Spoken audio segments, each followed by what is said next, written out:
반갑습니다. 자, 우리 2019년 6월 15일 날 시행했던 그 지방직 공무원사회 문제풀이 시작하도록 하겠습니다. 그래서 이번엔 여러분들 서울시랑 지방직이랑 시험을 같은 날에 보고 봄으로 인해 가지고 여러분들 뭐 한번 선택의 기회가 한 번은 줄었을 것 같긴 한데, 그래도 여러분 끝까지 소신껏 열심히 하신 분이라면 분명히 좋은 결과가 있었을 거라고 확신을 하고요. 그리고 이번 그 지방직 그 공무원 사회 문제도 난이도가 그렇게 높은 것은 아닌 것 같습니다. 그래서 뭐 기본에 충실하게 그렇게 공부하셨으면 우리 이제 문제 살펴보겠지만 그렇게 어려움 없이 잘 풀었을 거라고 생각이 듭니다. 자, 그러면 이제 1번 문제부터 바로 갈게요. 자, 우리나라 현행 국회의원 선거에 대한 설명 옳지 않은 것 그랬네요. 그래서 우리 공정한 선거 실시를 위해서 선거구 법정주의를 채택하고 있다. 그래서 우리 선거구가 아주 민감한 문제잖아요. 그렇죠? 그래서 선거구 획정과 관련해서 어떤 자의적인 선거구 획정을 방지하기 위해서 선거구를 의회에서 제정한 법률로서 그렇게 정하도록 정하고 있고요. 그로 인해서 공정한 선거구를 획정하기 위해서 우리 중앙선거관리위원회 산하에다가 우리 선거구 획정위원회를 그렇게 두고 있습니다. 그래서 1번 맞는 지문이고요. 2번, 자, 이런 지문들은 여러분 좀 헷갈릴 수도 있습니다. 근데 이거 모르더라도 답 찾는 데는 전혀 지장은 없지만, 일단 여러분들, 자, 이런 당황스러운 지문이 나왔다 그러면 여러분들이 그 알고 있는 기본적인 어떤 배경 지식을 좀 활용을 한번 해보십시오. 원양어선 선원 등을 대상으로 한 선상 투표 제도를 시행하고 있다 이랬어요. 그러니까 이게 저 멀리 외국에 나가 있는 그런 선원들을 위해서 배에서 투표하는 것을 시행하고 있다 이렇게 되어 있는데, 자, 우리 수업 시간에 좀 많이 강조드렸던 것 중에 하나가 뭐예요? 보통선거 원칙 위배와 관계되는 것 세 가지 그랬죠. 첫 번째가 재외 국민들에 대해서 선거권 부여하지 않는 것. 그 외에 우리 최근 나왔던 판례 중에 그 집행유예 있는 자, 그 다음에 금고 이상의 형을 선고받은 자에 대해서는 선거권을 모두 부여하지 않는 것. 그런 것들 다 보통선거 원칙 위배다라고 그렇게 판시를 했습니다. 그리고 너무나 과도한 기탁금의 요구 역시 보통선거 원칙에 위배된다라고 그렇게 우리 헌법재판소에서 판시했잖아요. 그래서 이 세 가지 요걸 바탕으로 한번 생각해 보십시오. 재외국민이라는 게 뭐라 했어요? 우리나라 국적을 가진 국민이지만 선거일 당시에 뭡니까? 외국에 나가 있는 사람이죠. 그러면 이 원양어선 선원들도 우리 대한민국 국민이고요. 그리고 재외국민과 관련해서 이제는 선거권을 부여하고 있잖아요. 그래서 이걸 선상 투표 제도도 우리 공직선거법에서 시행하고 있습니다. 그래서 이렇게 좀 추론을 하고요. 우리가 공선법 관련해서 모든 것을 다 볼 수는 없잖아요. 이게 뭐 헌법 시험도 아니고요. 그렇기 때문에 이런 거는 기본적인 어떤 배경 지식하에 바탕을 두고, 일단 이런 것들은 잘 모르겠으면 넘어가고 나머지 지문들을 통해서 정답을 찾아내시면 됩니다. 3번 보시면 비례대표 의석은 우리나라는 정당의 득표율에 따라서 배분한다. 맞죠? 1인 2표제 하에서 별도로 우리 정당 투표 따로 하고, 그런 정당의 득표율에 따라서 의석을 배분하지만 소수 정당의 난립을 막기 위해서 봉쇄 조항을 두고 있습니다. 그래서 각 정당의 득표율이, 그러니까 정당 투표 득표율이 3% 이상이거나 지역구 의석수 5석 이상을 획득한 정당에 대해서 비례의석을 배분하고 있다까지 알아두시고요. 4번, 유효투표의 가반수를 얻어야 당선되는 절대다수 대표제를 채택한다라고 했지만, 여러분 선거해 보셨으면 알겠지만 가반수 득표 필요 없습니다. 그래서 상대 다수 대표제에 의해서 그냥 최다 득표율에 상관없이 최다 득표라면 현행 국회의원이 당선되는 거고요. 자, 절대다수 대표제를 채택하고 있는 것 하나 기억할 게 뭐라 했어요? 국회의장, 부의장 선거. 요거는 절대다수 대표제를 채택하고 있기 때문에 국회 제적의원 가반수의 득표를 해야지 국회의장, 부의장으로 당선될 수 있다. 요것만 좀 구분하시면 돼요. 그래서 정답은 4번. 너무나 쉽죠? 그래서 2번도 이런 것도 그냥 이제 기출됐던 지문이니까 여러분 교재 같은데 가필 같은 거 이렇게 가볍게 한번 해두십시오. 자, 2번 보시면 가에서 다는 건대 정치 사상에 대한 설명. 자, 옳은 것 그랬네요. 가는 자연 상태에서 인간은 자연적 권리를 무제한적으로 행사함으로써 끝없이, 보세요, 서로 투쟁, 그 결과 죽음의 공포 속에서 살아가고 있고요. 이런 개인들은 권리를 어떻게 하라고요? 양도하라고 했습니다. 즉 개인의 권리를 전부 양도해라. 자, 이거는 호흡스가 되겠죠. 인간은 자연 상태에서는 자유롭게 태어났으나 사회 속에서 자유를 갖지 못하고 구속받는다. 그래서 개인일 때는 자유롭다가도 우리 집단이 형성이 되면 쇠사슬을 얽혀 있는 것처럼 자유가 구속된다고 그랬죠. 그리고 밑에 보시면 일반 의지 나왔으니까 자, 이건 누구다? 루소가 되겠습니다. 자연 상태는 평화롭지만, 그쵸, 일부 사람들, 탐욕스러운 사람들에서 그런 평화가 해쳐진다. 그래서 보다 완전한 평화를 이룩하기 위해서 사회계약을 맺어라. 누구죠? 로크가 되겠습니다. 그래서 가는 홉스, 나는 루소, 다는 로크가 되겠네요. 1번, 자, 홉스는 절대 군주제를 옹호하죠. 그쵸? 폐지를 주장하는 게 아닙니다. 2번, 나에서는 개인의 직접 정치 참여를 옹호한다. 그쵸?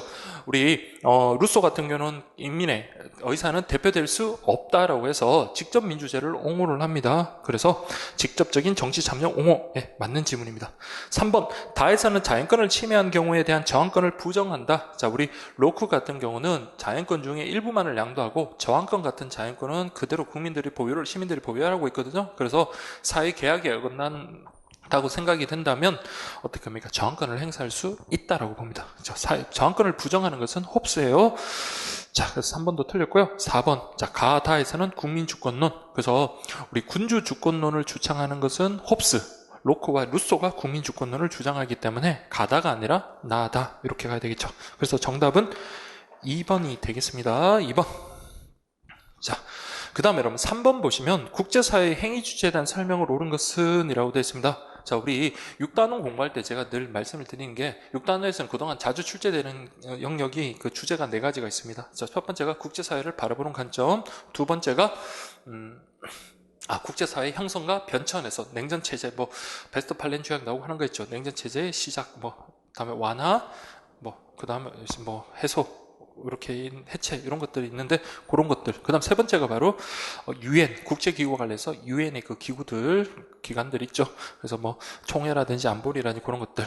그 다음에 ICJ까지 그렇게 보시고요. 그 다음 네 번째가 국제법, 조약 비교하는 것, 그런 거였는데, 국제사회 행위 주체도 가끔씩은 나옵니다. 근데 여러분도 알다시피, 자, 국제사회 행위 주체라 그러면요, 원칙적으로, 기본적으로는 그 주권을 가진 국가가 국제사회 행위 주체였어요. 그렇지만 오늘날은 각종 어떤 국제사회 행위 주체들이 더욱더 확대됐다 그랬죠. 그래서 국제기구, 그 다음에 정부 간, 국제기구의 정부를, 그러니까 국가만을 회원으로 하는 정부 간 기구가 있을 거고요.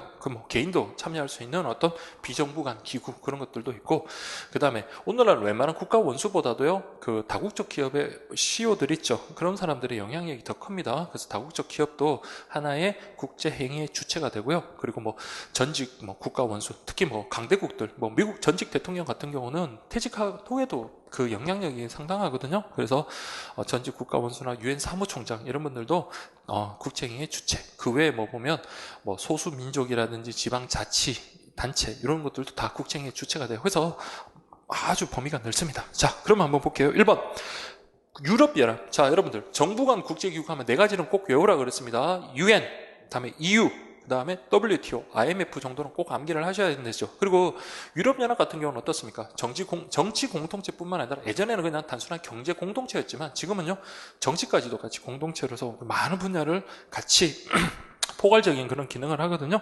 그러다 보니까 1번 보시면 유럽연합은 기능적 범위가 제한적이지 않고 포괄적인 국제기구다. 맞는 말입니다. 거기에다가 EU 같은 경우는 정부 간 기구고요.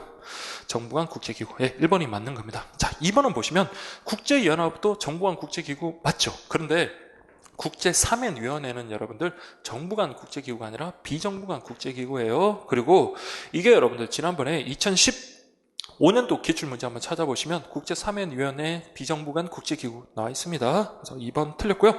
3번 여러 나라의 계열 회사를 두고 국제적 생산 판매 활동하는 대기업, 즉 다국적 기업도 행위 주체가 되는 거고요. 그다음 전직 국가 원수, 다음에 저명예술가 역시 국제행위 주체로 볼 수 있습니다. 그래서 정답은 1번이 되겠고요. 그 다음 4번 보시면 우리나라의 국가기관 간의 관계에 대한 설명을 옳은 것은 이라고 되어 있습니다. 그래서 대통령은 의회에 대해서 뭘 할 수 있어요? 그래서 법률안 거부권을 통해서 의회를 견제할 수 있죠. 그래서 의회에서 국회에서 의결된 법률안에 대해서 제의 요구할 수 있다. 예, 맞는 질문이고요. 2번 제의 요구한 법률안에 대해서는 의결 종족수가 가중되죠. 그래서 국회 제적의원 가반수 출석 의원 3분의 2 이상이 찬성을 해버리면 그 법률안은 이제 거부권 행사할 수 없으니까 확정된다라고 했습니다. 예, 2번 맞고요. 3번 우리 대통령이 할 수 있는 사면에는 일반 사면, 특별 사면이 있습니다. 그래서 제의 종류를 정해서 우리 일반 사면을 할 때는 우리 국회의 동의를 얻도록 우리 헌법에 규정되어 있고요. 특별 사면에 대해서는 이런 견제 수단이 없습니다. 기껏해야 여러분들 구속력 없는 국무회의 심의상으로 일반 사면, 특별 사면, 감형, 복권 다 규정은 되어 있긴 하지만 근데 여러분들 알다시피 국무회의라는 게 어떤 구속력이 있는 건 아니잖아요. 그래서 일반 사면 국회의 동의를 얻는다. 맞는 지문이 되겠습니다. 자, 그 다음에 여러분들, 일반 사면은 여러분 누가 누구를 견제하는 거예요? 그래서 정부가 이거는 법원을 견제하는 거겠죠? 그 다음 4번, 국회는 대통령에 대한 탄핵 심판권을 가진다. 자, 우리 그 노무현 대통령 탄핵 소추할 때 한번 보시면 그 영상 많이 보셨을 거예요. 그래서 국회에서는 탄핵 소추를 할 수가 있고요. 그 탄핵 소추된 그 탄핵 그 대상자에 대해서는 어디서 헌법재판소에서 탄핵 심판권을 가집니다. 다만 국회에서 탄핵 소추된 그 순간부터 탄핵을 그 심판하는 그 결정된 그날까지 뭡니까?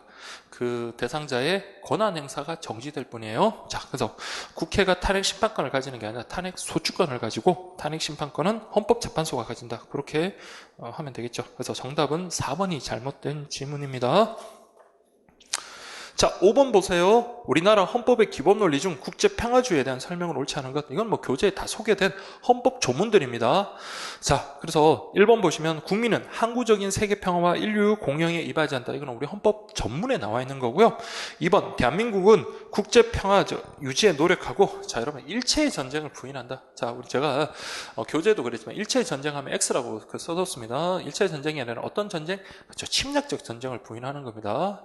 그래서 우리가 상대국을 먼저 침략하는 그런 전쟁은 우리가 하진 헌법에서 규정상 금지가 되어 있지만요. 상대국이 우리나라를 침략했을 때 우리 나라를 보호하기 위해서 하는 어떤 자위적 전쟁은 가능한 거예요. 그래서 모든 일체이라는 말이 틀렸어요. 3번, 외국인은 국제법과 조약이 정하는 바에 의하여 그 지위를 지위가 보장된다. 이거 헌법 제6조에 나와 있는 거고요. 그 다음에 헌법에 의해서 체결 공포된 조약, 그리고 일반적으로 승인된 국제법규, 요거를 다른 말로 국제간섭법이라 하죠. 조약과 국제간섭법은 우리나라의 뭐와 법률을 하면 안 돼요. 국내 법과 같은 효력을 가집니다. 그래서 4번도 맞는 지문이 되겠습니다. 이것도 6조의 내용이죠. 그래서 틀린 것은 2번이 되겠습니다. 자, 6번 보시면 다음 상황에 관한 설명으로 옳지 않은 것은 이라고 되어 있네요. 그래서 감남과 을려 혼인을 하고요. 2명의 자녀를 낳아 살던 중에 갑이 다른 여성과 부당한 관계를 맺고 을의 부모에게 심히 부당한 대우를 하였다. 그래서 을이 이혼 요구를 하였으나 갑이 거부하였다. 그러니까 한 명은 이혼을 원하는데 다른 한 명은 이혼을 원치 않고 있죠. 자, 이때 갑과 을은 재판을 거쳐 이혼했다. 그래서 한 사람만 이혼을 원하니까 여기는 재판상 이혼을 했네요. 자, 1번. 요거는 우리 서울시 문제, 이번 서울시 문제랑 같은 지문이네요. 이혼 숙려 기간은 여러분 어디에서만 적용된다? 협의 이혼에만 적용이 되고요. 재판상 이혼에는 적용되지 않는다. 예, 맞는 지문입니다. 2번. 갑은 결혼 생활 중 공동으로 마련한 재산에 대해서 분할을 청구할 수 없다라고 되어 있는데 여러분 꼭 기억을 하십시오. 자, 우리 재판상 이혼과 관련해서 여러분, 특히 이번에 큰 좀 이슈가 될 만한 판결이 하나 있었죠. 그래서 우리 홍모 감독, 영화 감독이죠. 그리고 배우, 어떤 여배우하고 어떤 뭐 사랑을 하게 됐습니다. 그로 인해 가지고 그 홍모 감독이 그 배우자를 통해서 배우자에게 이혼을 청구를 하죠. 근데 그 배우자는 이혼을 원치 않으니까 재판상 이혼을 청구를 했는데 그저께인가요? 그 며칠 전에 그 1심 판결이 선고가 됐습니다. 자, 근데 여러분 보십시오. 자, 우리나라는 여러분들 과거에 축출 이혼 같은 그런 부작용이 되게 많았어요. 그래서 열심히 가정을 이루고 있던 아내가 아이들을 키우고 있는데 남편이 바람이 나가지고 어떤 여자를 데리고 와가지고 그 여자에 대해서 재산 분할도 하나도 안 해주고 그냥 강제로 축출하는 그런 축출 이혼들이 많았습니다. 그래서 우리 대법원 판례상 확립되어 있는 거는요, 자, 혼인에 있어서요, 자, 유책주의를 채택합니다. 유책주의라는 것은 뭐냐면 책임 있는 사람은 재판상 이혼을 청구하지 못한다. 그럼 이번 사례에서도요, 그 우리 홍 감독이 책임 있는 사유가 책임이 있잖아요. 그러면서 그 혼인 파탄에 책임 있는 사람이었으니까 그 재판상 이혼 청구를 받아들여지지 않았습니다. 근데 이게 앞으로 대법원까지 가가지고는 어떻게 될지 모릅니다. 제가 알기로는 그 지난번 그 이혼 관련되는 사건에서는요, 그 대법원에서 7대6인가 뭐가 했던 그렇게 해서 비슷했다고 하더라고요. 그래서 혼인 그 유책주의를 우리도 이제 포기해야 되느냐. 그러니까 이게 문제가 뭐냐면, 그러니까 이런 잘못된 사람의 책임 있는 사람의 이혼 청구를 갖다가 받아주는 거는 좀 우리 법감정에 우리 어떤 사회적인 분위기에 맞지 않다라는 것도 있긴 있지만요. 또 한편으로는 서로 마음이 떠났어요. 그러니까 서로 이제 마음이 떠났는데 법으로서 이렇게 유책 배우자에 대해서 이게 혼인을 막는 게 과연 합당한 것인가라는 그런 논란이 있긴 있습니다. 어쨌든 자, 우리가 기억할 거는 여러분들, 자, 유책 배우자. 유책 배우자라는 것은 혼인 파탄에 책임이 있는 사람이에요. 자, 이 사람은 재판상 이혼 청구는 하지 못하도록 하는 게 우리 판례의 입장이고요. 다만, 자, 그러나 뭐는요? 재산 분할 청구. 가능합니다. 재산 분할 청구는. 그래서 아무리 유책 배우자라 하더라도요. 자신이 그 공동 재산 형성에 기여를 했다면 자신의 기여분만큼 재산 분할을 할 수 있는 겁니다. 제가 늘 수업 시간에 강조드렸죠. 이거 좀 구분을 하시고요. 다만 재산 분할은 인정이 되겠지만 이 사람이 그 책임이 있으니까 어떤 특히 뭐 정신적 손해배상인 뭐 위자료라든지 그런 것들은 상대 배우자에게 많이 지급을 해야 되겠죠. 자, 그러면 여러분들 보시면 2번 갑은 자, 재산 분할 청구할 수 있습니다. 아무리 유책 배우자라도. 그래서 2번 틀렸고요. 3번 을은 갑에 대해서 그쵸, 손해배상, 뭐 재산적 손해가 있으면 재산적 손해배상 청구할 수 있겠고 주로 이제 정신적 손해배상에서 위자료 있죠. 위자료 손해배상 청구할 수 있습니다. 4번 자녀를 직접 양육하지 않게 된 일방은 그쵸, 특별한 사정이 없는 한 면접교섭권 가지고요.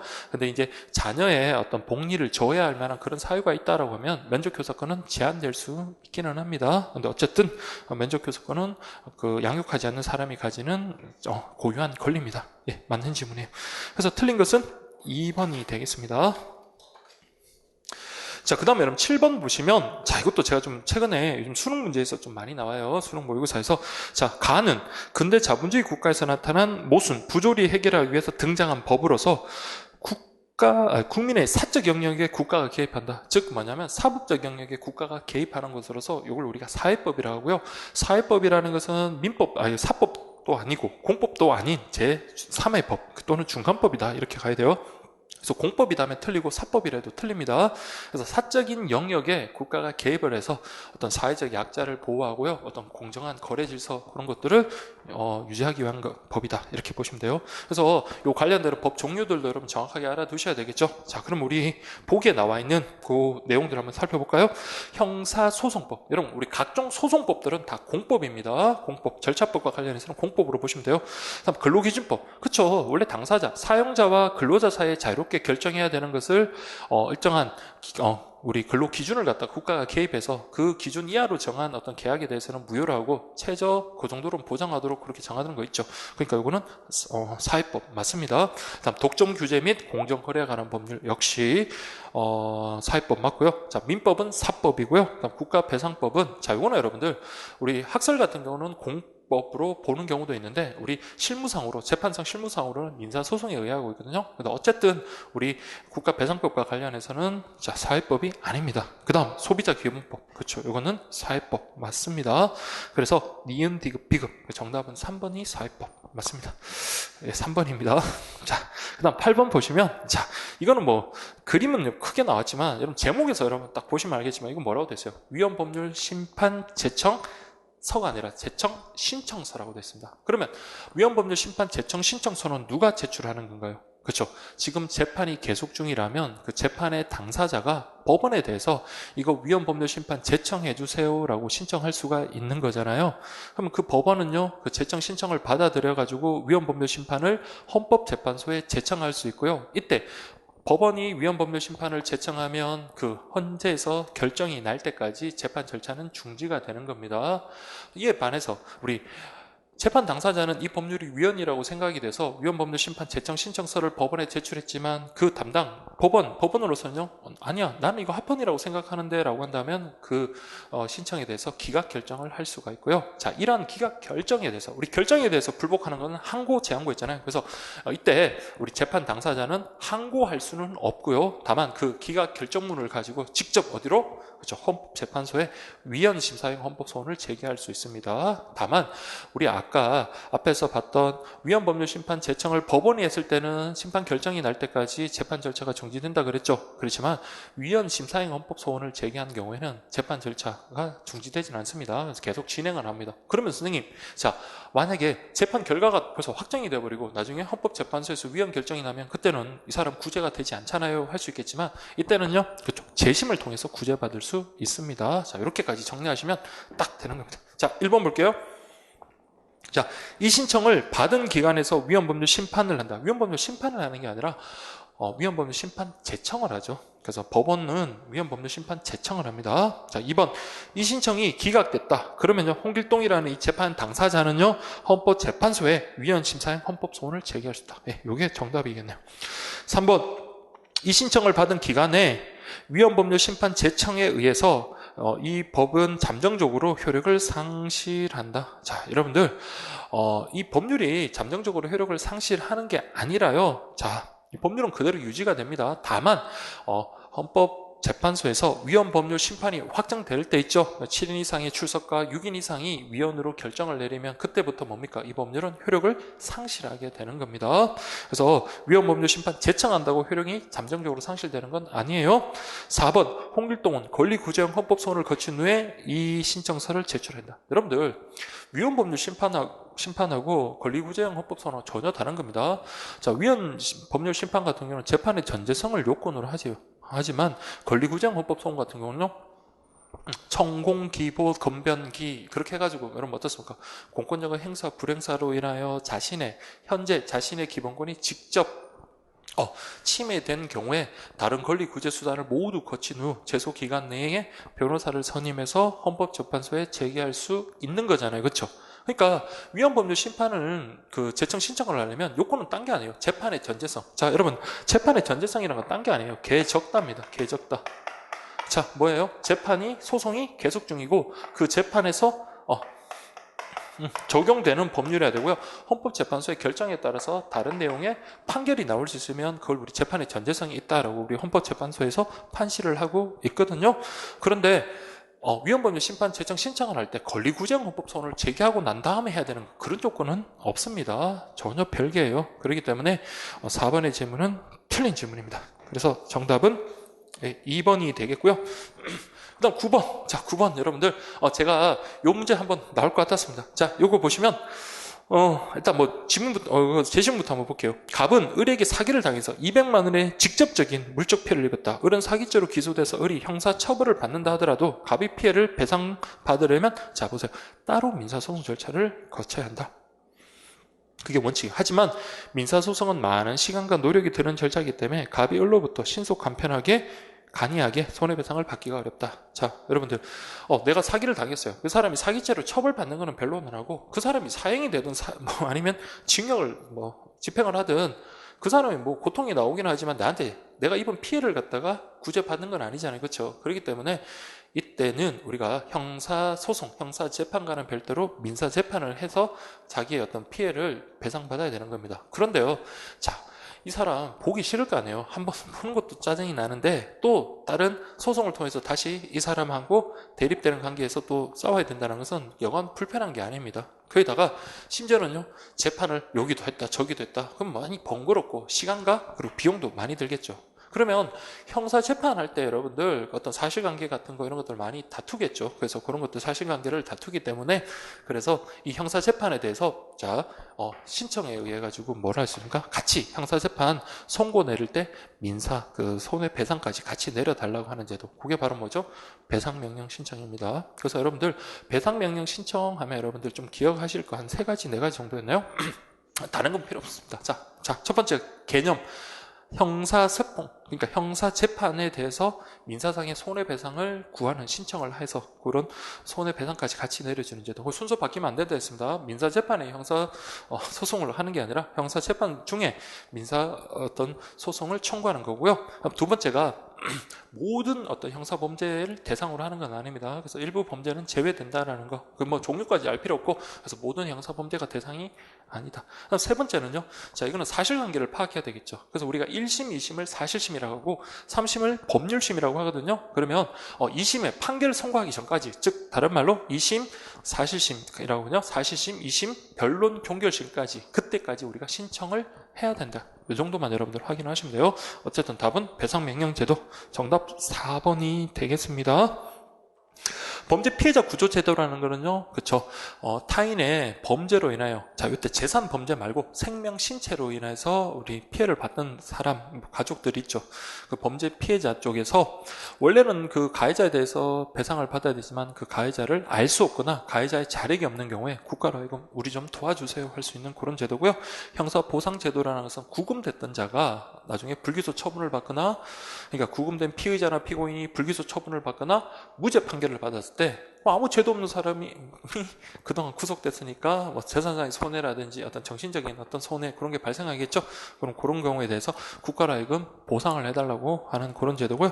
국가 배상 제도라고 하는 것은 두 가지가 있죠. 그래서 공무원의 위법한 직무집행행위로 인하여 재산적 손해를 받은 경우라든지 아니면 공공영조물의 그 보존, 설치 보존상의 아니면 관리상의 그런 하자로 인해서 손해를 끼쳤을 때 국가로 하여금 배상해달라고 하는 그런 제도니까 이 답하고는 관계가 없습니다. 자, 10번 볼게요. 가에서 다에 제시된 기본권. 가는 모든 국민은 직업 선택의 자유가 있으니까 이 기본권은 자유권이겠고요. 모든 국민은 법률이 정하는 바에 의하여 공무담임권을 가진다. 자, 이런 공무담임권은요, 공무원이 될 수 있는 권리죠. 그러니까 이거 국정에 본인이 직접 참여할 수 있는 권리로서 참정권이 되겠습니다. 모든 국민은 법률이 정하는 바에 의하여 국가기관의 문서로 청원할 권리, 즉 청원권은 여러분들 청구권 그 5가지 중에 하나였죠. 그래서 가는 자유권, 나는 참정권, 다는 청구권이 되겠습니다. 1번, 자유권은 국가의 적극적인 개입을 통해 실현되는 권리다. 여러분들 우리 참정권, 청구권, 사회권은 적극적인 권리이지만 자유권은요, 국가로부터 개입을 하지 말라는 거죠. 그래서 소극적 권리입니다. 그래서 1번 X.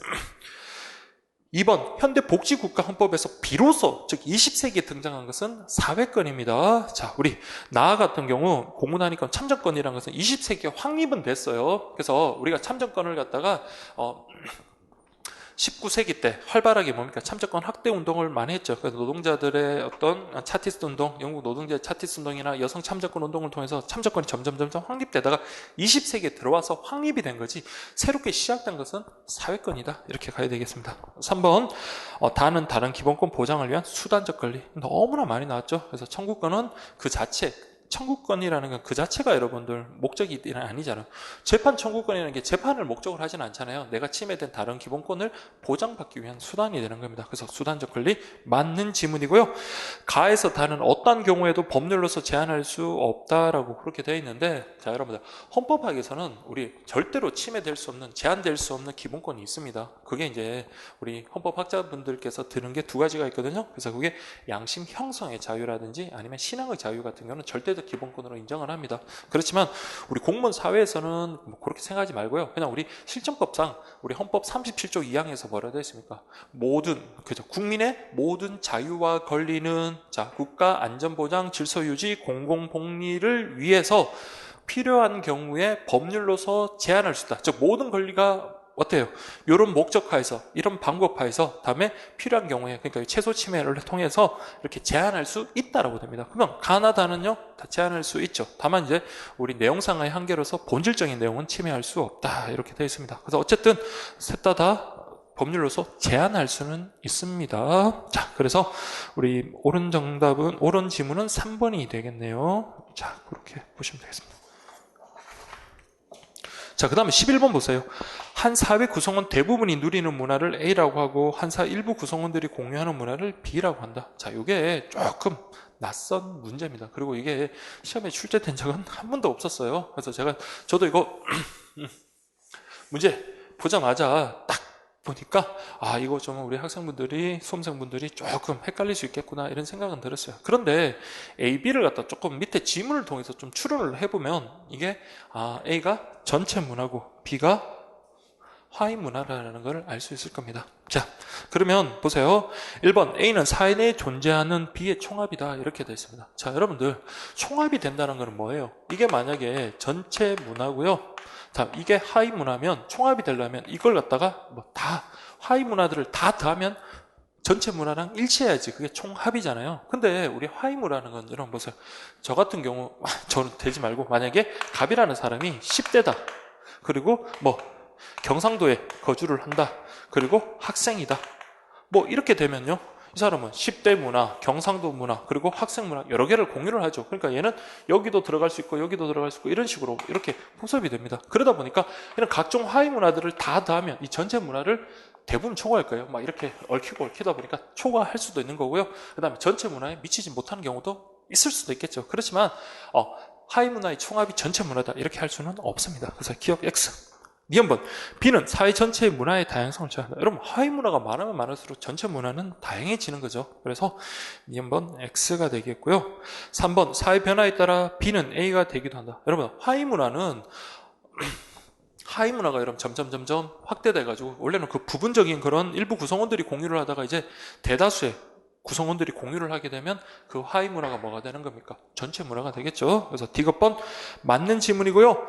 리얼번 하위 문화는 전체 문화가 추구하는 가치와는 다른 가치를 추구하게 된다. 그래서 우리 하위 문화와 관련해서 여러분들 꼭 보셔야 되는 게 반문화를 보시라고 그랬죠. 그래서 어떤 주류 세력의 어떤 가치에 대해서 다른 가치를 추구한다든지 어떤 뭐 갈등 관계 있는 그런 문화입니다. 그러다 보니까 반문화 생각하시면 그쵸. 우리 전체 문화와 다른 문화 가치를 추구할 수 있다. 맞는 지문이 돼요. 그래서 정답 찾는 건 어렵지 않았을까요? 정답은 4번이 되겠습니다.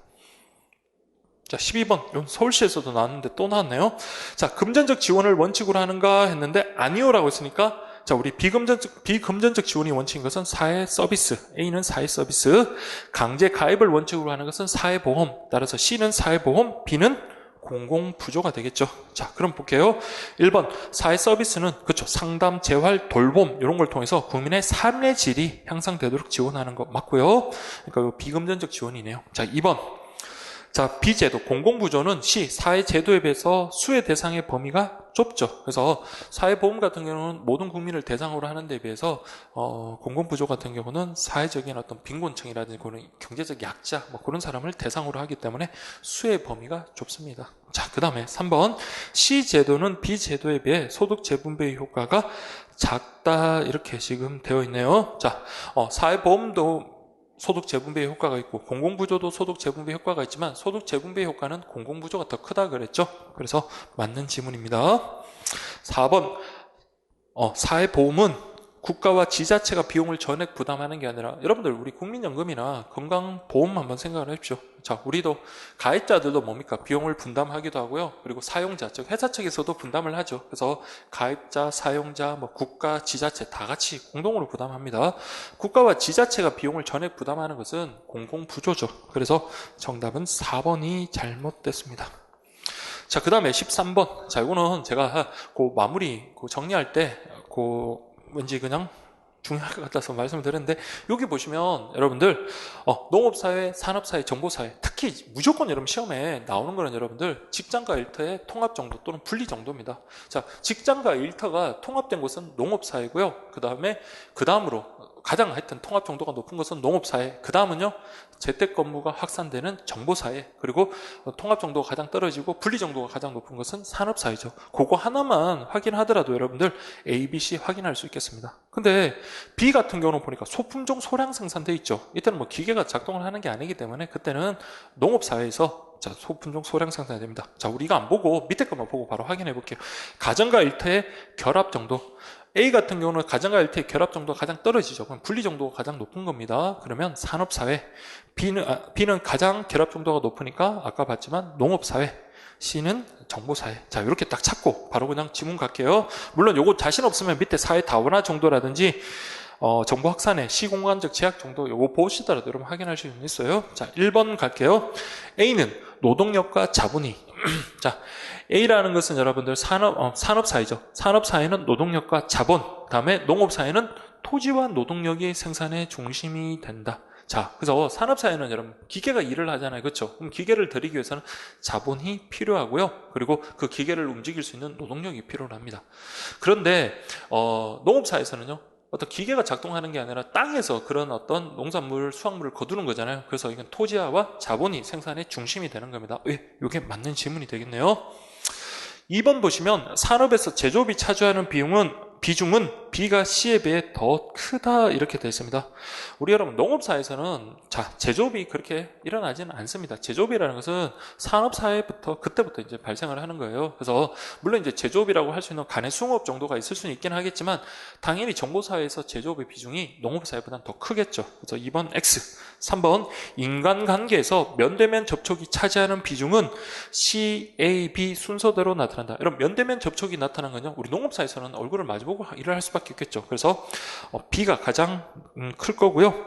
그 다음에 두 번째는요, 그렇죠. 산업사회고, 그 다음에 정보사회 같은 경우는 다 우리 뭐 온라인으로, 인터넷으로 이렇게 활동을 하다 보면 그 서로의 어떤 면대면 접촉의 비중이 떨어질 수밖에 없습니다. 그래서 농업사회, 산업사회, 그 다음 정보사회 순서로 면대면 접촉의 비중이 크다. 이렇게 해야 되겠네요. 3번 X, 4번 이건 뭐 기출도 한번 됐던 거고요. 산업사회 같은 경우는요, 그래서 기계에서 똑같은 물건을 막 찍어내죠. 그래서 소품종 대량 생산. 그래서 산업사회는 소품종 대량 생산. 반면에 오늘날 정보사회 같은 경우는 고객 맞춤형 제작이 가능하죠. 그래서 다품종 소량 생산 그렇게 가야 돼요.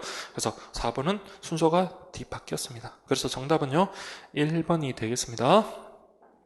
자, 14번 보시면 사회문화 현상의 연구 방법에 있으니까 양적 연구 방법, 질적 연구 방법 그렇게 분류를 하시고요. 가는 사회문화 현상의 일반적인 경향성이나 이론 발견, 그래서 우리 법칙 발견, 예측이 용이한 것 하면 양적 연구 방법이고요. 나는 사회문화 현상에서 행위자의 의미나 동기를 파악, 그렇게 했으니까 이거는 그렇죠. 질적 연구 방법이 되겠네요. 자, 그 밑에 설명을 보시더라도 양적, 질적 구분할 수 있을 겁니다. 자, 바로 그냥 지문 갈게요. 1번 양적 연구 방법에서는 일기, 편지 등의 비공식 자료를 주로 활용한다. 자, 여러분들 비공식 자료가 주로 활용되는 것은 질적 연구 방법이죠. 그렇죠? 그래서 어떤 일기라든지 메모 이런 것들을 통해서 편지, 메모 이런 걸 통해서 뭡니까? 그 사람의 어떤 내면의 상태라든지 또는 그 사람의 어떤 더 깊은 속내 같은 걸 더 파악할 수 있는 거잖아요. 그래서 비공식적 자료는 질적 연구 방법에서 더 활용이 됩니다. 1번 X. 2번 나는요 질적 연구 방법이라는 건 뭐예요? 그래서 사회문화현상은 자연현상과 본질적으로 다르기 때문에 연구 방법도 달라야 된다. 그래서 연구 방법도 다르다고 했으니까 이거는 방법론적 이원론 그렇게 가야 되겠고요. 3번 가는 나보다 인간관계 설명에 유리하다. 그쵸? 그래서 우리 양적 연구 방법 같은 경우는 어떤 수치와 계량화를 통해서 어떤 이론을 갖다가 또는 법칙을 발견하고요. 이론을 형성합니다. 그래서 인과 법칙 그 설명에 유리한 것은 그렇죠. 양적 연구 방법 맞습니다. 그리고 개념 4번을 보시면 개념의 조작적 정의. 자, 우리 가설을 설정하고 난 다음에 가설을 갖다가 검증을 해야 되겠죠. 근데 검증이 가능하려면 그 가설을 갖다 측정 가능한 변수로 바꿔야 돼요. 그런데 그런 가설을 갖다가 측정 가능하도록 바꾸는 작업을 하는 게 우리 바로 개념의 조작적 정의잖아요. 가령 공부를 열심히 한 학생은 성적이 향상된다. 근데 이런 공부를 열심히 한다는 것은 측정하기가 어렵잖아요. 그래서 이걸 하루에 학생들의 공부 시간이라든지 이런 식으로 바꿔버리면 우리가 측정이 가능하니까 또 성적이 향상된다. 그래서 성적이 향상된다는 것도 애매모호한데 그걸 중간고사 성적이라든지 모의고사 성적 이런 걸로 개념을 조작적으로 정의를 내린다면 우리가 측정 가능하도록 됩니다. 그래서 가설이 등장하는 것은 연역식 방법인 자 여러분 양적 연구 방법이니까 개념의 조작적 정의도 주로 어디서 사용된다? 그렇죠. 양적 연구 방법에서 중시된다. 이렇게 가야 돼요. 그래서 4번도 틀렸습니다. 정답은 3번이 되겠네요. 자, 그 다음 사회문화 마지막 문제는 15번 가에서 다는 일탈 행동의 원인에 관한 이론. 자, 일탈 이론도 일탈 행동 관련돼서도 참 자주 나오죠. 1번 보시면 어떤 사람의 행동에 대해 다른 사람들이 나쁜 행동이라고 규정하고 주변 사람들이 부정적인 시선으로 바라볼 때 그 사람은 일탈자가 되니다. 별도 설명 없더라도 이건 낙인 이론이라는 건 아실 수 있겠고요. 나는 사회 공통적으로 추구하는 문화적 목표. 그런데 그 목표 달성하기 위해서 합법적인 수단, 허용된 수단을 해야 되는데 이런 문화적 목표와 이를 달성하기 위한 합법적 수단의 괴리가 됨으로써 일탈행동이 발생하는 게 그렇죠. 머턴의 아노미 이론이 되겠습니다. 자, 머턴의 아노미 이론은 기능론적 관점에 해당하는 거예요. 다 교도소에 수감된 사람들은 다른 범죄를 저지르고 수감된 동료들을 만남으로써 이런 일탈 행동에 대한 재수자들의 도덕적 저항감이 이완된다. 그러니까 도덕 정도가 낮아지는 거예요. 그러면서 이제 일탈 행동을 더 저지르게 된다. 그거는 차별적 교제 이론, 다른 말로 학습 이론이라고 하죠. 자, 그러면 바로 지문 가겠습니다. 1번 가는 일탈 행동의 상대성을 강조한다. 자, 이게 여러분들 워낙 출제도 많이 됐죠. 낙인 이론에서는 여러분들 일탈 행동을 규정하는 절대적인 기준이 있는 게 아니에요. 그래서 뭐 권위 있는 사람들이라든지 아니면 사람들의 어떤 다수의 사람들이 지정하는 것, 규정하는 것, 그게 바로 일탈 행위가 되는 겁니다. 그래서 일탈 행위의 상대성을 강조하는 것은 낙인 이론. 정답이네요. 그래서 1번 맞는 질문이고요.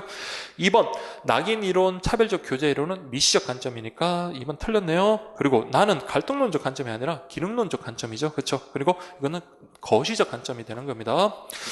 자, 3번 다는 개인의 욕구와 행동을 조정하는 기준이 되는 지배적 규율이 없기 때문에, 어떤 규율이 없기 때문에 일탈이 발생한다고 보지만 다는 뭐예요? 차별적 교제인이라는 것은 일탈 행위자와의 어떤 잦은 접촉으로 인해서 그게 뭡니까? 아까 봤던 것처럼 도덕적 행동에 대한 그런 의식이 이완 약해지고요. 오히려 일탈 행동에 대해서 더욱더 치밀해집니다. 그로 인해서 어떤 뭐 거리낌 없이 그냥 일탈 행동을 하게 되는 그런 쪽으로 설명을 하죠.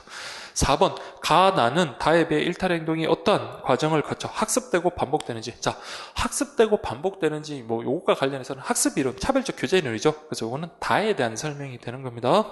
그래서 정답은 1번이 되겠습니다. 자, 여기까지가 사회문화고요. 자, 그 다음 이제 경제 문제 한번 가보겠습니다. 자, 여러분 국가직 문제. 자, 기출문제, 그 최근 기출문제를 꼭 보셔야 되는 게 우리 그 가격 탄력성이 국가직에서 나왔어요. 근데 그때는 공급의 가격 탄력성에서 특히나 그 공급이 완전 탄력적일 때, 완전 비탄력일 때 해서 공급 곡선이 수직선, 수평선이 되는 거, 그런 것과 관련해서 시험 문제 나왔었잖아요. 그래서 제가 알기로는 그게 좀 오답률이 높았던 걸로 알고 있고요. 그리고 많은 또 주변 우리 학생분들 95점 맞은 학생들이 그 문제 좀 많이 틀렸다고 하는 것 같은데, 그것 때문에 이번에 뭐 이 문제는 잘 맞췄을 거라고 생각이 됩니다. 자, 16번 보시면 옳지 않은 거네요. 1번 수요의 가격 탄력성이 0이다. 수요의 가격 탄력성이라는 게 뭐예요? 가격의 변동률분의 수요량의 변동률인데, 이게 0이라는 것은 분자가 0, 즉 수요량이 변하지 않는다는 걸 말하죠. 즉 가격이 변해도 수요량은 변하지 않는다. 1번 맞는 지문이겠고요. 자, 2번 보시면 수평축을 수요량을, 다음에 세로축은 가격을 각각 나타낸다고 한다면, 자, 이게 만약에 수요량, 그다음에 이걸 가격을 나타낸다고 한다면 수요의 가격 탄력성이 무한대다. 자, 여러분, 수요의 가격 탄력성이 무한대라는 것은 가격이 조금만 변해도 수요량이 팍 변하는 거죠. 그렇죠? 그러면 어떻게 됩니까? 가격이 좀 변해도 수요량은 팍 변하는. 이게 바로 뭡니까? 네, 수요의 가격 탄력성이 무한된 거고요. 가격이 변해도 수요량이 변화가 없는, 이게 바로 뭡니까? 수요의 가격 탄력성이 0인 완전 비탄력. 그러니까 완전 비탄력, 완전 탄력적입니다. 그래서 완전 탄력적인 것은 무슨 선? 수평선이 되는 거예요. 자, 그래서 보시면 수요의 수평축은 수요량, 수직축은 가격을 각각 나타낸다고 할 때 수요의 가격 탄력성이 무한대라면 수요 곡선은 수직이 되는 게 아니라, 이게 무한대면 수직이 아니라 뭐가 되는 거예요? 네, 수평이 된다. 이렇게 가야 되겠네요. 2번 잘못됐고요. 3번 공급의 가격 탄력성은 역시 마찬가지 뭐예요? 공급의 가격의 변동률분의 공급량의 변동률. 그래서 공급량의 변화율을 가격의 변화율로 나눈 값이다. 예, 맞는 지문이고요. 4번 공급의 가격 탄력성이 탄력적이라는 거 뭐예요? 가격 변동률보다 공급량의 변동률이 더 큰 걸 말하죠. 그래서 가격이 1% 상승하면요, 공급량은 1%보다 더 크게 상승할 때, 그때 여러분들 당연히 공급이라는 것은 공급 법칙에 따르면 가격이 상승하면, 그렇죠, 공급량은 더 1%더 증가를 하겠죠. 그래서 1%더 크게 상승한다. 예, 맞는 지문이 되겠습니다. 그래서 틀린 지문은 2번이고요. 요거는 여러분들 우리 작년이래. 원래 그 국가직 문제 좀 보셨던 분이라면 그렇게 어렵지 않게 해결을 하셨을 거고요. 나머지 지문들이 근데 너무 쉬워가지고 상대적으로 답 찾는 건 어렵진 않았던 것 같아요. 자, 그 다음에 여러분 17번. 자, 요거 여러분 제가 많이 강조드렸습니다. 그래서 우리 비교 우위 관련해서 나올 수 있는 것들 다 연습을 많이 했던 것 같아요. 다행히 근데 우리가 했던 것 중에 양국이 모두 교환의 이익을 얻을 수 있는 범위 정도까지만 나왔는데, 그러면 여러분도 충분히 맞출 수 있었던 것 같아요. 자, 그러면 여기 보시면 우리 보시면 각국이 보유한 생산 요소를 X제나 Y제 중 한 제에만 할 때 생산 가능한, 뭐라고 되어 있습니까? 최대 생산량입니다. 그래서 비교 우위 여러분들 문제 풀 때 가장 기본이 되는 게 이거 생산비와 관련된, 즉 자본, 노동, 시간 뭐 이런 것들은 생산비와 관련되는 거고요. 지금은 최대 생산량이라 그랬잖아요. 생산량. 그래서 여기는 갑국, 을국 이렇게 돼 있고, 여기는 100개, 여기는 80개. 아이고. 그 다음에 여기는 90개, 여기는 60개 이렇게 되어 있죠. 자, 그러면 여러분들, 자, 우리가 그 비교 우위 관련해서 기회비용을 찾아야 되는데, 기회비용을 찾을 때는 뭐 이렇게 생각을 해도 되겠지만, 지금은 자, 뭐라고 했습니까? 생산 양이라 했습니다. 그래서 생산양은 여러분 뭘로 가면 된다 했어요? 분모로 가면 된다고 했습니다. 그래서 생산비는 분자, 생산양, 양모 해서 양모, 그래서 이런 분모로 가면 돼요. 그러면 보십시오. 기회비용을 구할 때는 여러분 어떻게 한다 했어요? 한 국가 안에서 X제와 Y제를 우리가 선택을 할 수가 있죠. 그러면 X제를 선택할 때 포기하게 되는, 즉 X제를 한 단위 생산했을 때 포기하게 되는 Y제 양을 갖다가 Y제 단위를 체크하면 돼요. 그러면 X제를 하나를 생산하기 위해서 우리 생산량은 분모가 된댔어요. 그래서 비자양모에서 생산량은 모가 되는 겁니다. 그러면 요게 자신이 이게 분모로 가면 되죠. 100분의 80. 그러면 X제 하나를 생산하기 위해서 자, Y제 얼마를 포기한다? 100분의 80 하면 5분의 4 이렇게 되겠죠. 그럼 반대로 Y제 하나를 생산하기 위해서는요, X제 80분의 100, 아니면 이걸 역수치하면 되죠. 그래서 이거는 4분의 5 이렇게 가면 됩니다. 그러면요, 을국 역시 마찬가지입니다. X제 하나를 생산하기 위해서는 Y제, 요게 분모로 가니까 90분의 60이니까 3분의 2가 되겠고요. 60분의 90이니까 X제 2분의 3 이렇게 가면 되죠. 자, 이게 바로 기회비용이고, 여러분들 기회비용과 관련해서 여러분들 자, 비교 우위를 찾기 위해서는 자, 동일한 재화에 대해서 양국을 비교합니다. 그래서 5분의 4와 3분의 2 중에 더 작은 거를 찾으면 돼요. 그래서 5분의 4, 3분의 2, 이게 더 작죠. 그러면 을국은 X제에 대해서 비교 우위가 있고요. 다음에 이거 4분의 5와 2분의 3이면 4분의 5가 더 작죠. 요거는 1.5고 얘는 1.25 정도 되니까, 그러면 여기 각국은 Y제의 비교 우위가 있습니다. 그러면 요거 노란색으로 여러분들 절대 우위 한번 구해볼까요? 절대 우위, 지금 생산량이기 때문에 숫자가 크면 클수록 좋은 거죠. 그러면 X제에 대해서는요 100개, 90개니까 우리 각국의 절대 우위가 있고, Y제에 대해서는 80개, 60개니까 절대 우위가 있습니다. 그래서 절대 우위론에 따르면 양국 간의 교역은 일어나진 않겠죠. 왜? 각국이 다 유리하니까. 그렇지만 비교 우위에 따르면 각국은 Y제, 을국은 X제의 비교 우위가 있으니까 비교 우위 있는 상품을 특화시켜서 거기만 집중해서 생산하고요. 자신이 필요한 것들 소비하고, 나머지는 다 타국과의 교역을 통해서 서로의 이익을 줄 수 있는 겁니다. 자, 그러면 한번 볼까요? 1번 볼까요? 자, X제 생산에 따른 기회비용은 을국이 각국보다 크다라고 되어 있습니다. 그래서 X제에 따른 생산에 따른 기회비용은 각국은 Y제 5분의 4, 을국은 Y제 3분의 2니까, 그러면 5분의 4, 저기 보시면 을국이 각보다 크다 돼 있죠. 근데 각국이 5분의 4로서 3분의 2보다 더 크죠. 5분의 4는 0.8, 3분의 2는 0.6666 되니까 요거는 틀린 질문이고요. 2번, 각국은 두 재화 생산에 모두 비교 우위를 가지기 때문에, 여러분들 비교 우위를 동시에 가질 수는 없죠. 그래서 각국은요, 아까 말했지만 X제와 Y제에 대해서 절대 우위를 가지는 거죠. 그래서 뭐 두 재화 모두에는 절대 우위를 가지기 때문에 교육을 통해 이득을 얻을 수 없다라고 되어 있지만, 우리 한 국가가 두 재화 모두의 절대 우위를 가진다 하더라도 비교 우위를 통해서 교육을 해서 이익을 얻을 수가 있습니다. 그래서 2번은 말이 안 되는 거고요. 그 다음 3번은 요거는 이따가 하겠습니다. 4번부터 먼저 볼게요. 양국이 비교 우위를 가진 재화에 특화할 경우 각국은 무슨 재화? Y제, 을국은 X제. 좀 허망하죠. 1, 2, 4번이 모두 틀린 지문이 됩니다. 그러면 답은 3번일 건데, 자, 이거는 너무 제가 그 동영 모의고사 때 많이 했던 거라 가지고, 자, 우리 한번 확인 한번 해볼게요. 자, 우리 갑국과 을국이 이익이 되는 범위를 한번 해볼게요. 자, 우리 보시면 갑국이 이익이 되는 범위.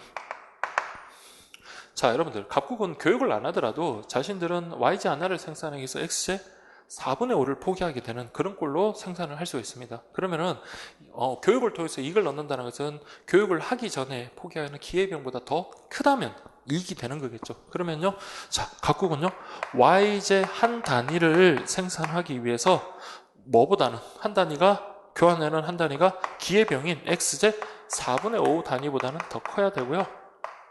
이게 각국이 이익이 되는 거고요. 색깔이 자, 을국이 이익이 되는 범위는요, 을국은 X제의 비교 우위가 있으니까 x제 한 단위를 주고 y제 최소 뭐보다 더 많이 얻는다? y제 3분의 2 단위보다 더 많이 얻어온다면 국내에서 생산하는 것보다 훨씬 이득이 되는 겁니다. 더 이득이 된다. 자, 그러면 여러분들 지금 문제에서는 이렇게 돼 있죠. x제 한 개당 y제 몇 개의 교육이 가능하다 했으니까 x제 한 개를 맞춰보세요. 그럼 이거 x제 한 개. 그럼 얘도 x제 한 개로 맞추기 위해서는 여기다가 곱하기 뭐를 해주면 돼요? 5분의 4를 해주면 되죠. 그럼 여기도 5분의 4를 곱해주세요. 그러면 요걸 한번 바꿔볼게요. 그러면 y제 5분의 4 단위가 뭐보다는 x제 1 한 단위보다는 크다. 이렇게 되겠죠. 그러면 자, 여러분들 x제 한 단위 공통되는 영역이 있죠. 자, 그럼 볼게요.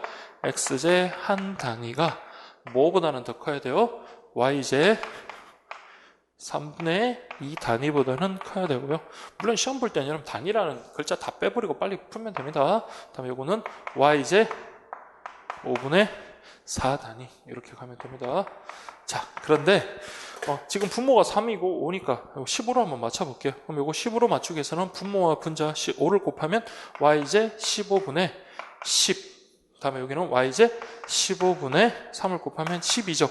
그럼 결국은 갑국과 을국 모두에게 교육을 통해서 이익을 얻기 위해서는 x제 하나와 y제 얼마와 얼마 사이? 15분의 10과 15분의 12 사이에서 교육을 하면 양국 모두에게 이익이 되는 거죠. 근데 우리 문제에서는 x제 한 개당 y제 15분의 11개 그랬네요. 그럼 15분의 11이라는 거는요, 여기 15분의 10과 15분의 12 사이에 있죠. 그러면 양국 모두에게 이익이 되는 그런 교육의 비율이 되는 겁니다. 그래서 x제 한 개당 y제 15분의 11개의 교육이 가능하다? 맞는 지문이 되는 겁니다. 그래서 여기까지 여러분들이 좀 잘 확인을 하시면 돼요. 그래서 이번 문제는 3번 문제 모르셔도 여러분들 뭐 기본적인 가장 기본이 되는 비교기까지 확인하더라도 정답을 찾을 수 있기는 하겠지만, 자, 이런 문제가 이제 또 나왔으니까 여기에도 또 대비를 또 우리 공부 또 더 하셔야 되는 분들은 또 하셔야 될 거예요. 그래서 정답은 3번이 되겠습니다. 자, 그 다음에 여러분 18번. 자, 18번은 우리가 질리도록 했습니다. 그래서 제가 특혜급으로 꼽아라고 했던 것 중에 하나가 바로 명목 GDP, 실질 GDP, 그 다음에 GDP 디플레이터, 경제 성장률. 자, 그 표를 가지고 어떻게든 막 다 계산할 수 있어야 된다. 그리고 표를 분석하고 확인할 수 있어야 된다라고 했습니다. 자, 여기 보시면 2016, 2017, 2018년이 됐고요. 자, 근데 제가 이거는 조금 자리를 좀 바꿀게요. 그래서 실질 GDP 말고 명목 GDP를 먼저 쓰겠습니다. 명목 GDP. 자, 상관은 없지만 그냥 여러분들 보시기 편하도록. 자, 명목 GDP는 100, 110, 110, 100, 110, 110. 그 다음에 실질 GDP는 100, 110, 100, 100, 110, 100 이렇게 돼 있죠. 자, 여러분들 명목 GDP, 실질 GDP가 나오면 여러분들 뭘 구할 수 있다 했어요? GDP 디플레이터를 구할 수 있다 했습니다. 그래서 GDP 디플레이터라는 것은 그 나라의 물가 수준을 나타내는 거다 이렇게 했어요. 그래서 왜 그 순서를 거꾸로 쓴 거 아시겠죠? 물론 그렇게 안 하셔도 되는데, 자, 실질 GDP, 명목 GDP, 자, 우리 실명이라고 그랬어요. 그래서 GDP 디플레이터라는 것은 실질 GDP분의 명목 GDP 곱하기 100이라고 했습니다. 자, 물론 이게 같다면요, GDP 디플레이터 100, 110분의 110 역시 같으니까 곱하기 100 하면 100, 100분의 110 곱하기 100 하면 110 이렇게 나오죠. 그래서 이것만 여러분 찾으시면 다 끝난 겁니다. 자, 그리고 그 나라의 여러분들 경제 생산량 그를 파악할 때는 뭐를 파악해라? 실질 GDP. 그래서 우리 시험 문제 경제 성장률이 어쩌고 저쩌고 나오면 실질 GDP를 보고 파악하고, 물가 상승률이 어쩌고 저쩌고 나오면 GDP 디플레이트의 변화율을 가지고 판단할 수 있다라고 했었습니다. 자, 그러면 바로 갈게요. 1번 2017년도의 물가는 2016년도에 비해서 상승했다 이렇게 지금 되어 있네요. 그 위에 지문은 제가 안 읽었는데 별말 없습니다. 국가의 실질 GDP, 명목 GDP 나타내고 기준연도는 2016년이다 라고 그렇게 되어 있네요. 그래서 기준연도에 여러분 GDP 디플레이터는 항상 100이 될 수밖에 없다 그랬죠. 그래서 실질 GDP와 명목 GDP가 같을 수밖에 없습니다. 자, 죄송합니다. 다시 1번 2017년도 물가는 2016년에 비해서 상승했다. 자, 물가 그러면 GDP 디플레이터 보시면 되죠. 자, 2016년도는 100, 2017년도도 100. 상승한 게 아니라 동일하죠. 자, 1번 X. 2번 2017년도의 생산량은 2016년에 비해서 증가하였다. 자, 여러분 생산량을 보려면 실질 GDP를 보라 그랬어요. 그래서 100에서 2017년도 이렇게 110이니까 10% 증가를 했죠. 그래서 생산량은 증가했다. 네, 맞는 질문입니다. 3번 2018년의 물가는 2016년에 비해서 하락했다. 자, 2018과 2016년 보시면 2018년도의 물가는 110이고요. 2016년도의 물가는 100입니다. 그러면 2018년도의 물가가 2016년도에 비해서 증가했다. 이렇게 가야 되겠고요. 4번 2018년도의 생산량은 2017년도에 비해서 증가했다. 자, 생산량은요. 2018년도하고 2017년도. 자, 100이니까 2018년도의 생산량은 2017년도에 비해서 어떻게 해요? 감소했다. 이렇게 가야 되겠죠. 그래서 18번의 정답은 2번입니다. 그래서 우리가 연습했던 것보다는 훨씬 간단한 거기 때문에 우리 공부하셨던 분들은 다 잘 맞췄을 거라고 생각이 듭니다. 자, 지금까지 어려운 거 없으시죠? 예, 혹시나 뭐 실수 한두 개 할 수는 있긴 하겠지만 몰라서 틀린 거는 없을 거라고 제가 확신을 합니다. 자, 그 다음에 19번 보세요. 자, 경제활동 참가율은 80%, 고용률이 60%인 국가의 실업률은 이라고 되어 있습니다. 자, 우리 뭐 고용지표 관련해서 워낙 많이 연습을 했으니까 어렵지는 않은 그런 문제였던 것 같아요. 자,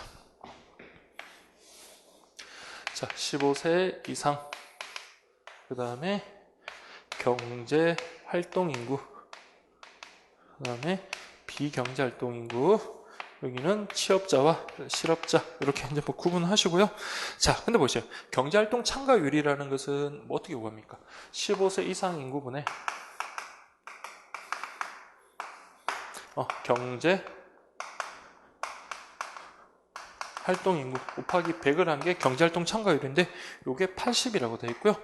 그 다음에 고용률이라는 거는 15세 이상 인구분의 취업자 수죠. 그래서 15세 이상분의 취업자 수 곱하기 100을 했는데 이게 60%다 됐죠. 그러면 여러분들 지금 실업률 구하라는데, 자, 실업률이라는 거는 어떻게 됩니까? 경제활동 인구분의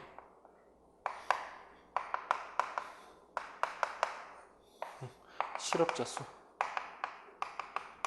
곱하기 100. 자, 그러면 가겠습니다.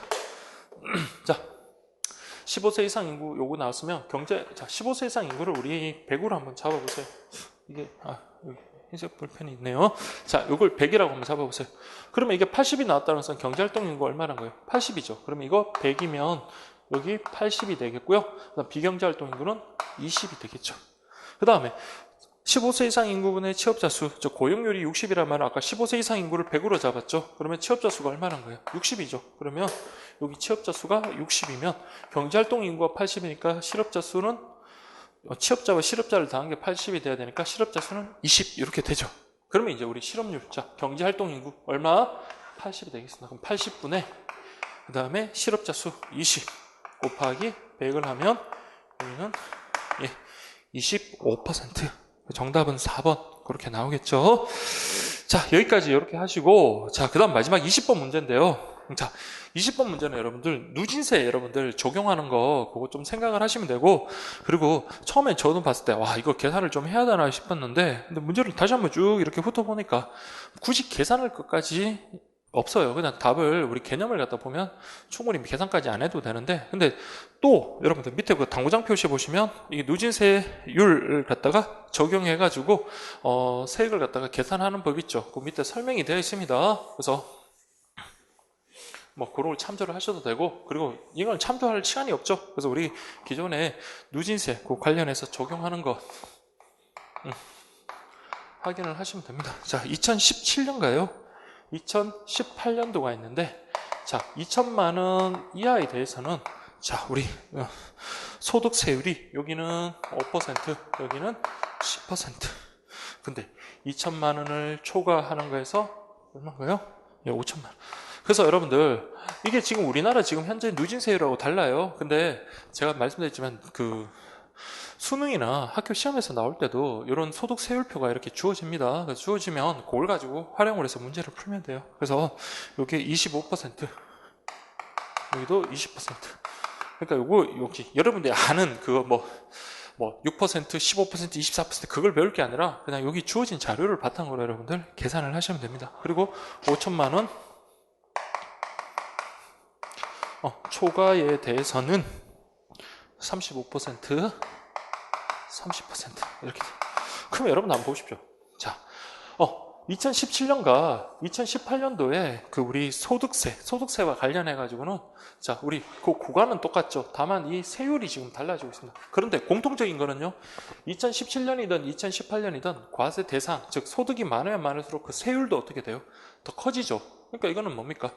2017년도 누진세라면 2018년도 뭐예요? 누진세율이 적용되는 겁니다. 그래서 1번 보세요. 소득세 부과 방식이 2017년에 누진세에서 2018년에 비례세로 바뀌었다. 아니죠. 여전히 누진세입니다. 다만 세율이 좀 다르다 뿐이지 둘 다 누진세율은 맞아요. 자, 그 다음에 2번 볼게요.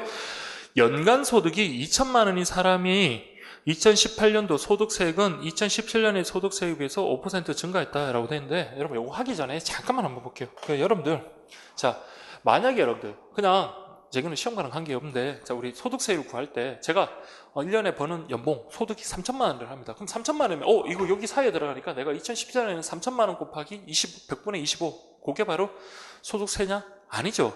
제가 만약에 여러분 이렇게 계산하십시오. 0이 돼 있고 제가 만약에 3천만 원이다 이렇게 되면 2017년도에 어떤 소득세율을 적용하면요 자 2천만 원 것까지는 몇 퍼센트? 요거는 5%. 즉 여기서 여기까지는 2천만 원이잖아요. 2천만 원에 대해서는 5%가 적용이 됩니다. 그럼 얼마예요? 100만 원이 세금이 되고요. 그 다음에 2천만 원에서 3천만 원, 즉 2천만 원 초과해서 3천만 원까지는 100천만 원이잖아요. 1천만 원에 대해서는요 25%. 그러니까 이건 250만 원. 그래서 3천만 원 소득일 때는 2017년도에는 얼마를 350만 원을 세금을 낸다. 그 말인 겁니다. 그래서 이 누진세는 이렇게 적용하시고요.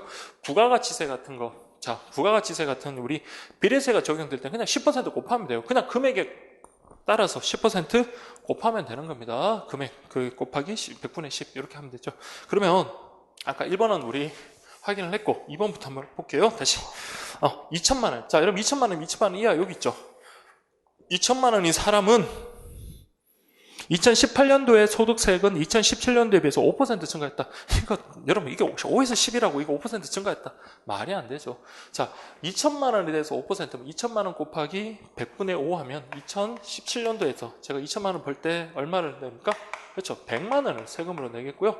다음에 2018년도 같은 경우는 2천만 원 곱하기 100분의 10 하면 200만 원이겠죠. 그러면 여러분들 100만 원에서 200만 원 증가했다는 것은 더블이 증가한 거예요. 그럼 몇 퍼센트 증가한 겁니까? 5%가 아니라 100% 증가했다. 이렇게 가야 돼요. 그래서 2번 X. 3번 보시면 연간 소득이 3천만 원인 사람의 2018년도 소득세액은 2017년의 소득세액에 비해서 증가했다. 요거는 여러분 좀 계산을 좀 해볼 필요가 있나. 아까 3천만 원 그거 자 일단 여기 3천만 원 나오네. 자 0 여기 3천만 원. 자 한 번에 해보겠습니다. 여기가 2천만 원까지니까 자 위에는 여러분들 보세요. 여기 2017년도 할게요. 2017년도는 요게 5%, 2천만 원에서 3천만 원은 25% 이렇게 적용이 되고 그 다음 아래쪽에는요 10% 20%니까 여기는 10% 20%. 자 한번 가보겠습니다. 자 여기는 2천만 원 여기는 1천만 원이죠. 1천만 원에서 3 그러면 2천만 원 곱하기 5 하면 100만 원이었고요. 1천만 원 곱하기 100분의 25 하면 250만 원. 그래서 100만 원과 250만 원 더하면 2017년도 3천만 원 소득인 사람의 소득세는 350만 원. 이렇게 되고 있습니다. 이게 2017년. 그 다음에 자, 요거 2018년도 한번 볼게요. 자, 2천만 원의 10%란 것은 200만 원이 되겠고요. 그 다음에 1천만 원의 20% 역시 200만 원. 그래서 200만 원 더하기 200만 원 하면 여기는 400만 원 되겠죠. 요 400만 원은 몇 년도? 2018년도 이렇게 됩니다. 그러면 2018년도에 3천만 원 버는 사람이 2017년 때보다는 소득세가 더 많을 겁니다. 소득세액이. 그래서 보시면 연간 소득 3천만 원인 사람의 2018년도 소득세액은 2017년도의 소득세액에 비해서 증가했다. 예, 이게 맞는 지문이 되겠죠. 그래서 50만 원 더 증가했네요. 그래서 3번이 정답이고요. 자, 4번 보세요. 연간 소득이 6천만 원인 사람의 2018년도 소득세액은 연간 소득이 2천만 원인 사람의 2018년 소득세액의 3배다, 사람의 그 2018년 소득세액의 3배다, 이렇게 되어 있네요. 자, 연간 소득이 6천만 원인 사람 그랬네요. 자, 여러분들, 보세요. 6천만 원이면 자, 여기 구간이 되겠죠. 그래서 여러분 이건 계산할 필요 전혀 없습니다. 그냥 보세요. 0원부터 6천만 원 이렇게 되어 있을 때 2천만 원 것까지는 얼마? 2018년도로 그랬죠. 요거는 10%. 그 다음에 2천만 원부터 5천만 원까지 여기는 20%, 여기는 30% 이렇게 돼요. 근데 한번 보십시오. 만약에 여러분 이거 지금 이게 뭐라고 했어요? 무슨 세라 했어요? 누진세라 그랬죠. 만약에 비례세면 동일한 세율이면 6천만 원 버는 사람이 2천만 원 버는 사람보다 동일하게 우리 한 10% 한번 적용해보세요. 그러면 600만 원, 2천만 원 버는 사람은 200만 원, 3배가 되겠죠. 비례세 같은 경우는 과세 그 표준이 3배가 되면 그 세액도 역시 동일한 세율이 적용되기 때문에 세액도 3배가 되는 게 맞습니다. 근데 이거는 뭘 해요? 누진세를 적용하기 때문에 2천만 원 버는 사람이 해봤자 뭡니까? 2천만 원에 10% 하면 200만 원의 세금을 낼 거예요. 그렇지만 여기는 6천만 원 버는 사람은 이 이후 2천만 원 이후부터는 20% 30% 이렇게 막 적용이 되죠. 그럼 이건 아까 우리 비례세를 적용할 때보다 더 많이 적용돼요. 그래서 이거는 뭐 계산을 해도 되겠지만 계산할 필요 없습니다. 이건 뭐예요? 3배보다 분명히 더 많아지는 겁니다. 많아져요. 훨씬 많아지죠. 그래서 3배다. 이런 경우는 언제 세율이 똑같을 때, 그래서 이게 똑같이 10% 적용되는 그런 비례세일 때는 6천만 원 버니까 2천만 원 버는 사람보다 세액이 3배가 되는 거겠죠. 그렇지만 이건 누진세가 적용되니까 세액보다 더 많다 이렇게 보시면 돼요. 제가 그 밑에 그냥 계산식을 갖다가 썼는데 계산을 하는 건 오히려 더 잘못된 방법인 것 같아요. 그래서 이거는 그냥 비례세 그냥 생각을 하셔가지고 그렇게 이건 누진세이기 때문에 소득이 3배면 세액이 3배가 아니라 세액은요 더 증가를 하잖아요. 그래서 우리 이렇죠. 이 그래프에서 세액이 있고요. 다음에 과세 대상, 즉 소득이라고 할게요. 소득이 있으면 비례세 같은 경우는 이렇게 비례하니까 6천만 원 버는 사람이 2천만 원 버는 사람보다 세액이 3배가 맞지만 누진세는 어떻게 돼요? 이렇게 돼버리잖아요. 그렇기 때문에 세액은 3배보다 더 크다 이렇게 가야 됩니다. 그래서 4번은 틀렸어요. 자, 여기까지입니다. 자, 제가 그 서울시 문제에서, 지방식 문제에서 그나마 이제 난이도 상이라고 이제 잡아둔 거는 그 20번 문제. 그냥 이게 혹시 여기 낯선 분이 있을까봐 그렇게 잡아뒀는데, 근데 이것도 뭐 누진세와 관련해서 기본에 이렇게 충실하신 분들은 저 잘 봐줬을 거예요.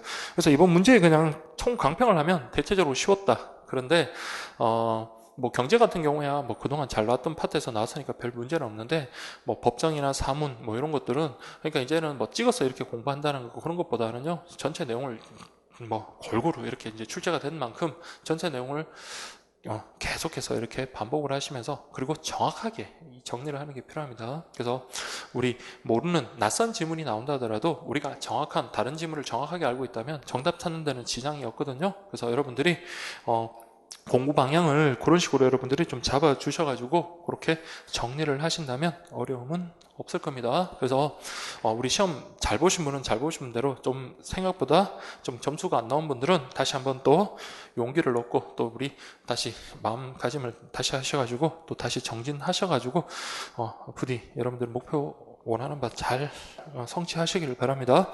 자, 여기까지 우리 2019년도 6월 15일 날 시행됐던 지방직 공무원사회 문제풀이 여기까지 진행을 하도록 하겠습니다. 자, 여러분 고맙습니다.